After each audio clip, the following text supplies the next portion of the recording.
अस्सलाम वालेकुम नाज़रीन, आप देख रहे हैं बोल्ड डिजिटल और मैं हूं लाहौर से खुर्रम मलिक। नाज़रीन, इस वक्त कोट लखपत थाने में मौजूद हैं और एक स्टोरी के मुतालिक जो है वो आपको आगाह करने लगे हैं कि एक अंधे कत्ल की वारदात जो है वो पेश आती है। कोट लखपत के इलाके में एक प्रॉपर्टी डीलर को जो है वो जला दिया जाता है, कत्ल कर दिया जाता है और उसके बाद पुलिस जो है वो सुराग लगाती है और कातिला को जो है वो गिरफ्तार करती है। ये तमाम तर वाक़यात है क्या, इस वक्त हमारे साथ मौजूद हैं SHO कोट लखपत अफजाल रऊफ साहब। इनसे जानते हैं। अफजाल साहब, ये क्या वाक़या था? अपनी नौइयत का अनोखा वाक़या जो है देखने में नज़र आया है। किस तरीके से प्रॉपर्टी डीलर को जो है वो कत्ल किया गया था और ये कत्ल करने वाले लोग कौन थे? क्या प्रॉपर्टी डीलर का कोई फैमिली मेम्बर था कि आउटसाइडर था? किस तरीके से जो है इसको ट्रेस किया? यकीनन ब्लाइंड मर्डर पुलिस के लिए एक चैलेंजिंग भी होता है और बड़ा मुश्किल टास्क होता है। बताइएगा तमाम तम। ये सर हमें तकरीबन सुबह 5 बजे करीब 5:15 बजे एक 15 कॉल मसूल होती है कि एक डेड बॉडी है जिसको आग लगी हुई है और वो चंद्राए गांव बटियों का मोहल्ला है, वहाँ पे मौजूद है डेड बॉडी। तो जैसे ही हमें कॉल मिली, मैं नफरी के साथ वहाँ मौके पर पहुँचा। हमने क्राइम सीन प्रिजर्व किया। सबसे पहले तो आग बुझाई। आग बुझाने के बाद जब हमने देखा तो डेड बॉडी की जो निचला हिस्सा है, धड़ है, वो जल चुका था। तकरीबन आधे से ज़्यादा धड़ जल चुका था। उसका चेहरा और उसके हाथ जो थे, फिंगरप्रिंट वगैरह, वो महफूज थे। हमने PFSA को बुलाया। सबसे पहले काम हमारा ये डेड बॉडी की शनाख्त करनी थी कि ये डेड बॉडी है किसकी, कौन, इसका नाम क्या है, इसका एड्रेस क्या है, वो सारी चीज़ें हमने सब। और उसके बाद हमने अपनी मदयत में फौरी FIR दर्ज की। दर्ज करने के बाद हमने इन्वेस्टिगेशन शुरू की और फिंगरप्रिंट से जब हमें वो डेड बॉडी की आइडेंटिफिकेशन हुई तो पता चला कि ये अशरफ नाम का बंदा है जिसने जो अर्सा 20 साल से ये गाज़ी रोड, फ़िरोज़पुर रोड पर, वहाँ पे इसने प्रॉपर्टी का दफ्तर बनाया हुआ है और वो प्रॉपर्टी डीलर का काम कर रहा है सर। और वहाँ से आगे फिर तफ्तीश हमने शुरू की कि ये यहाँ इसकी डेड बॉडी कैसे पहुँची। तफ्तीश हमने उसके लिए हमने CCTV फुटेजेस भी निकलवाई। उसके लिए हमने ह्यूमन इंटेलिजेंस भी इस्तेमाल की। उसके लिए हमने CDRs और जो डिजिटल डाटा है वो भी निकलवाया सर।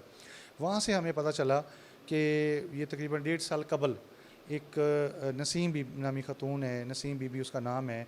वो नसीम बीबी ने इसके पास गई थी दफ्तर मकान के किराए के लिए। वहाँ से नसीम बीबी और इसका आपस में ताल्लुक़ बनता है दोनों का। उसके बाद फ़िज़िकल रिलेशन हो गया। अब कॉल नसीम बीबी कि इसने इसकी और इसकी बेटी की कोई नाज़ेबा वीडियोज़ बनाई हुई थी और उन नाज़ेबा वीडियोज़ की वजह से वो ब्लैकमेल करता था और मेरे साथ ज़बरदस्ती फ़िज़िकल रिलेशन बनाता था। मैं इससे छुटकारा पाती थी, लेकिन ये मेरी जान नहीं छोड़ रहा था। तो इस वजह से मैंने अपने इसके एक दो चाहने वाले थे, एक नाम साजिद है और साजिद ने आगे अपना एक भांजा जिसका नाम अवैस है उसको इन्वॉल्व किया। उस वक्त खातून के चाहने वाले थे जिन्होंने ये जो कातिला के साथ मिलके कत्ल किया है। जी बिल्कुल। ये जो खातून है साजिद नामी शख्स का, इस खातून से तकरीबन 10-12 साल पुराना ताल्लुक़ है। ये महल्लेदार थे और वहीं से इनका ताल्लुक़ है। ये नसीम बीबी का जो खामद है वो इस्लामाबाद में होता है, वहाँ फर्नीचर का काम करता है। वो महीने में एक दफ़ा आता है। अच्छा, खामद होने के बावजूद उसने जो है पहले प्रॉपर्टी डीलर से दोस्ती की और उससे पहले साजिद नामी जो कातिल है, बीच में मुलविस है तमाम मामले में, उसके साथ 10 साल पुराना उसका ताल्लुक़ कायम कर रखा था। जी बिल्कुल इस तरह है। 10 साल से साजिद के साथ ताल्लुक़ था। साजिद को उसने बताया कि इस तरह इसके पास मेरी नाज़ेबा फुटेजेस हैं और ये मुझे ब्लैकमेल करता है। तो बजाय कि ये पुलिस स्टेशन विज़िट करते या हमें बताते या कोई 15 कॉल करते, नहीं, उन्होंने ऐसा कोई काम नहीं किया। इन्होंने उसको कत्ल करने का, ये वकूए से 3 दिन पहले इन्होंने कत्ल करने का मंसूबा बना लिया था। उसके लिए उन्होंने नशावर जो गोली टैबलेट्स हैं उनका बंदोबस्त किया और उसके बाद डेड बॉडी को आग लगाने के लिए, ठिकाने लगाने के लिए पेट्रोल का इंतज़ाम किया और डेड बॉडी को शिफ्ट करना था। जिस रास्ते से जाना था डेड बॉडी को लेकर, वो रास्ता विज़िट किया और जहाँ पे डिस्पोज़ करना था वो जगह भी तहत गाँव के साथ इन्होंने विज़िट की सर। उसके बाद ये जिस दिन ये वकूआ होता है उस दिन रात को वो वहाँ पर जो साजिद और अवैस मौजूद होते हैं और साजिद और अवैस ने जब, ये मामा और भांजा हैं, दो एक ही कंपनी में मुलाजमत करते हैं। जी ये मामू और भांजा हैं। जो अवैस है वो ड्राइवरी करता है, ड्राइवर है। और जो ये साजिद है, ये मामू है। ये इधर गज्जू मता के पास एक ये पैंट और शर्ट्स का यूनिट है, वहाँ पे जॉब करता है सर। तो उस रात को ये दोनों इकट्ठे हो जाते हैं, उधर उस नसीम बीबी के घर में चले जाते हैं और नसीम बीबी के ज़रिए उसको फ़ोन करवाते हैं नसीम बीबी उसको बुलाती है Shadab colony Firozpur road cut पे, वहाँ से आगे लेकर उसको घर आती है। और ये नसीम बीबी घर के 2 कमरे हैं, एक कमरे में ये दोनों छुप के बैठ जाते हैं और ये नशा आवर गोलियाँ जो हैं वो स्टिंग की बोतल में पिलाते हैं उसको। वो जब उसमें वो नशे में उसको नशा चढ़ जाता है और वो नींद बेहोशी की हालत में होता है, तो उसके बाद ये उसके मुंह पर तकिया रख के सांस बंद करके उसको कत्ल कर देते हैं सर। अफ़ज़ाल साहब, आप लोगों को किस तरह जो है वो अंदाज़ा होता है, किस तरह पता लगता है 15 की, जिस तरह आपने बताया है कि कॉल मसूल हुई है और जब आप जाए वक़ुआ पर पहुँचे हैं, यकीनन उसका आधा धर जो है वो जल चुका था, तो किस तरीके से आपको पता लगा कि इसका ख़ातून के साथ रिलेशन हो सकता है? यकीनन पुलिस की जो इन्वेस्टिगेशन होती है वो बहुत बारीक बीनी से जो है वो देखा जाता है, तो बॉडी देखते ही आपको अंदाज़ा हो गया था कि कोई आशिकी मशूकी का जो मामला लग रहा है? जी, इसमें जब हमने इसका जो फिंगरप्रिंट मैच करवाए, पता चला, इसके घर से जाके इंटेरोगेशन की तो पता चला कि इसकी ना बीवी है ना बच्चे हैं। तकरीबन 10 साल से एक बीवी इसने वो वफ़ात पा गई थी तकरीबन 15 साल पहले, और दूसरी बीवी वो छोड़ के जा चुकी है। 10 साल से ये अकेला ही फिर रहा है। और उसके बाद जब आगे मज़ीद फ़र्दर हमने इंटेरोगेशन की तो पता चला कि इसका इस तरह का मतलब रिलेशनशिप में रहता था, ये ख़वातीन ख़वातीन के साथ रिलेशन में रहता था। रहता था।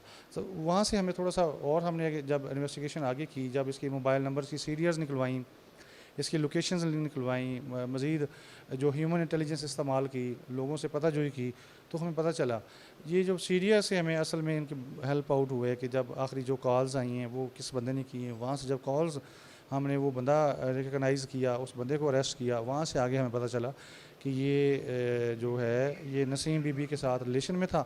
नसीम बीबी ही जो वजह है, जो वो मामला है, कोई इनकी वीडियोस का मामला है, जो ये वीडियोस नसीम बीबी किसने बनाई हुई थी।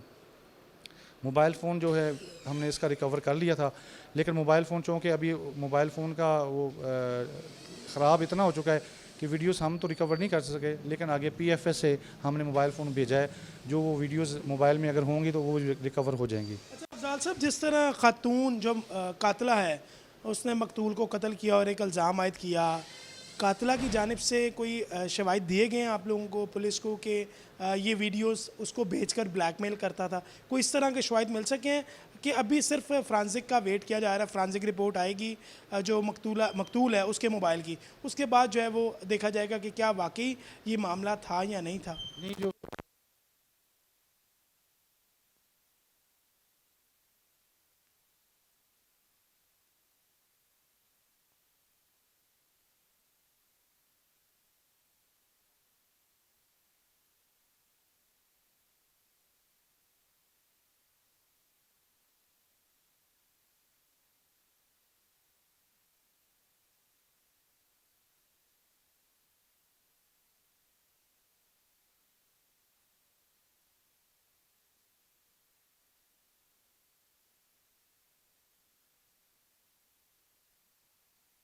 जी बिल्कुल, हमारे साथ SHO कोट लखपत अफ़ज़ाल रऊफ़ साहब मौजूद थे, जिनकी जानिब से ये तमाम तर केस जो है वो ट्रेस किया गया और यकीनन अपनी नौयत का ये अनोखा वाक़या था कि एक प्रॉपर्टी डीलर के पास एक ख़ातून आती हैं अपना घर किराए पर लेने के लिए, वहीं उनके साथ मोहब्बत कर बैठती हैं और मोहब्बत करने के बाद प्रॉपर्टी डीलर का अंजाम जो है वो कत्ल तक जा पहुंचता है। तमाम तर हक़ाइक़ जो है वो SHO की ज़ुबानी आपने सुने और यकीनन ये अफसोसनाक वाक़या पुलिस ने इसको डिजिटल टेक्नोलॉजी का इस्तेमाल करते हुए चंद दिनों में जो है वो ट्रेस कर लिया है और यकीनन पुलिस तमाम जो कोट लखपत पुलिस है खराज तहसीन पेश करने की मुस्तक भी और आला अफसरान की जानिब से जो है वो तरीफ़ी असनाद देने का ऐलान भी किया गया है। तो दूसरी जानिब जिस तरह अफ़ज़ाल रऊफ़ साहब जो SHO कोट लखपत हैं उनकी जानिब से बताया गया कि जो नसीम बीबी है जो कातला है उसने अपने जो पुराना आशना है, उसका पिछला आशना है, उसके साथ मिलकर जो है उसके साथ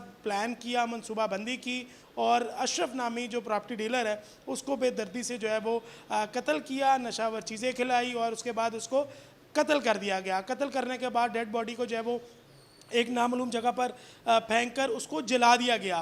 पुलिस को जैसे ही 15 की कॉल मसूल हुई, पुलिस ने इस वाक़े की तफ्तीश का आगाज़ किया और तफ्तीश का आगाज़ करते ही जो SHO अफ़ज़ाल रऊफ़ हैं उनकी काविशों से ये केस जो है वो ट्रेस हो चुका है और अब 3 मुल्ज़मान जो हैं इस केस में चालान किए जा चुके हैं। जी।